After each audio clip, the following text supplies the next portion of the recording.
मी महबूब हबीब जमादार आवलकोंडा येथील आमच्या गल्लीमध्ये आणि आमच्या गल्लीमध्ये आमच्या बाजूला इथं आमच्या अंगणामध्ये हे ठेवलेले होते बसविण्याचे बेंच। ते ग्रामपंचायतीने सरळ त्यांनी येऊन बसविले नाहीत, काही नाही। हे इथं पब्लिकनं ऑटोमॅटिक आपणच बसविले, त्यांनी येऊन त्यांची चौकशी केली नाही, काही नाही। आणि ह्याच्या अगोदर एक इथं लेकराचा पाय गेला होता, त्यावेळेस कोणी बसविला नव्हतं। तर हे रोड करत असताना, हे रोड नवीन तयार करत असताना त्यावेळेस कोणीतरी इथं हे केले, आले आणि उगा येडवाकडं बसून गेले।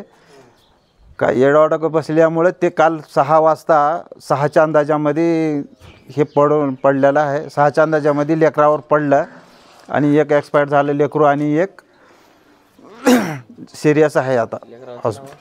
लेकराचं नाव आहे मोहम्मद युसुफ पठाण। किती वर्षाचं हे 2 वर्षाचं आहे।